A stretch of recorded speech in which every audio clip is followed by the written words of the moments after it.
Když odešla moje třetí dcera, Lucinka, tak já jsem věděla už tehdy, jsem jí říkala, kdykoliv se můžeš vrátit. Takže pro mě je to odcházení, nikoli smrt. A odcházení z této reality, odcházení z tohoto těla. A já to vnímám tak, že je to rozplynutí v jednotě. Mnohé toto děsí, že by se rozplynuly. Ale zrovna tak mi v nějakém věku, asi kolem 30, přišlo uvědomění, že ve chvíli, kdy odejdu z téhle reality, z tohohle těla, tak pořád budu nějakou měrou uvědomění. A taky když ten paprsek sluneční tady dopadá, tak já, jak ten paprsek vychází a vrací se prostě do sluníčka, tak se rozplynu v tom. Tehdy jsem si to představovala jako slunce, jako světlo. Dneska tomu říkám, rozplynu se v tom bytí, v Bohu, v samém stvoření. A spousta lidí, když řeknou, že se prostě rozplynou, tak je to děsí. Jako by lpěli nějakým způsobem na tom životě. A proto vzniklo spoustu vytvořených astrálních světů a tam, protože mám pocit, že ty duše chtějí aspoň v tom astrále žít. Nechtějí se pustit tady tohodle světa. A nějakým způsobem si vytváří nějaké jemnohmotné struktury, kde pak přetrvávají. A to se dělo po tisíciletí, ale já vnímám, že je čas mluvit o té odvaze, rozplynout se v Bohu. Prostě odejít z tohohle těla, nádech, výdech a jednou je ten výdech poslední. A mně je jedno, že to moje uvědomění si toho, kým jsem, protože já to vnímám jako, na to nejsou slova, ale abych to popsala nějakými slovy. Když tatínek vlastně odešel, tak jsem vnímala nějaké energeticko-informační pole.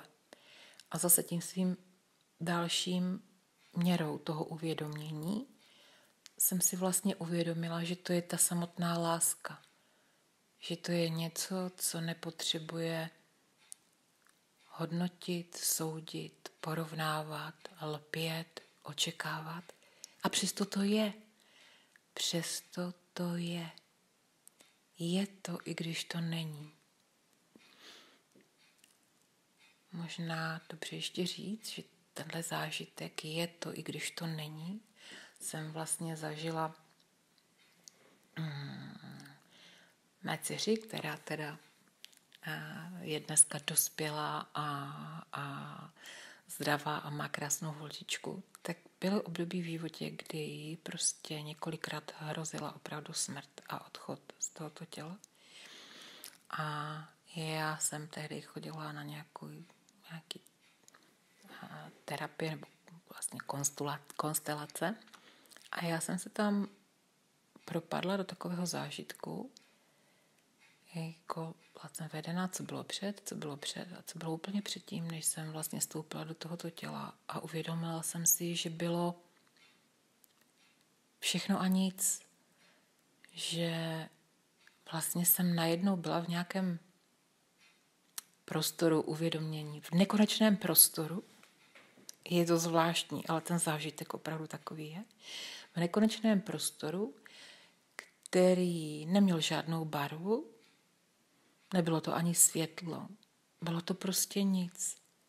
A věděla jsem, že ve chvíli, kdy pomyslím, tak už to je, že současně s tou myšlenkou všechno vzniká.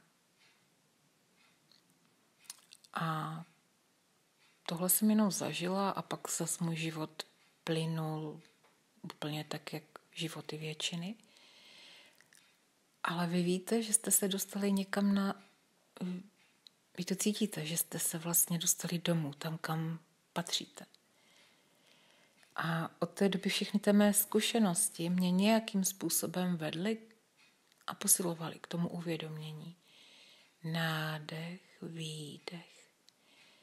Já jsem to uvědomění, které žije s tím nádechem a výdechem.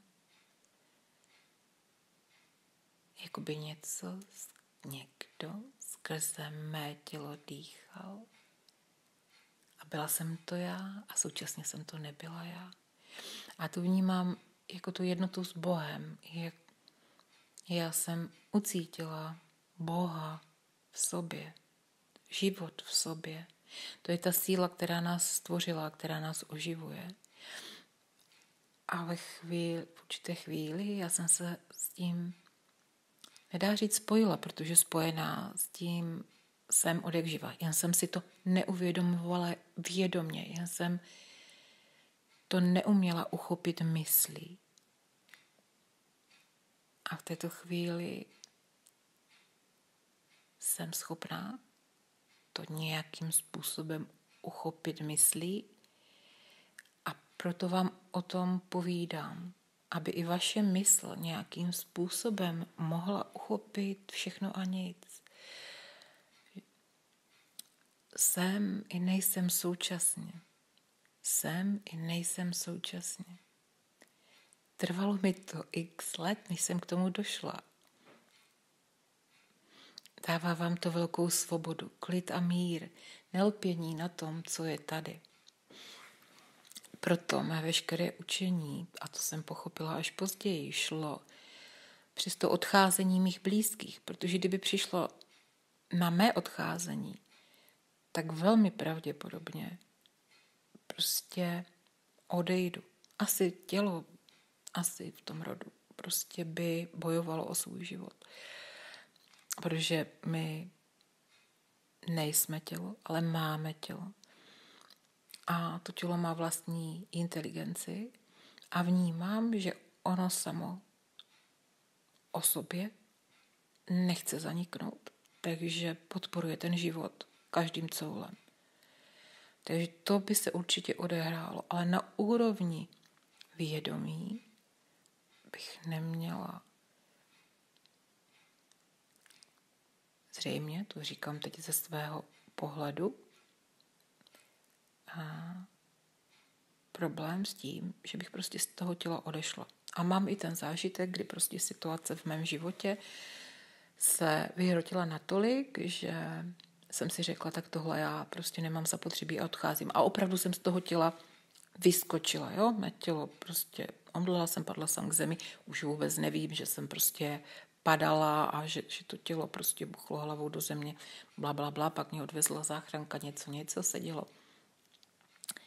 A samozřejmě jsem se do toho těla vrátila, protože ten vyšší záměr toho, co jsem si sem přišla uskutečnit, tak ještě nebyl naplněný.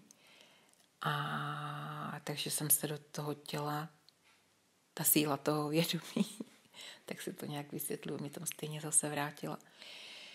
Ale ten zážitek toho, že je v mé moci to tělo opustit, takže mám plnou důvěru, že ve chvíli, kdy přijde ten správný čas, tak budu vědět, jak je na to, jo?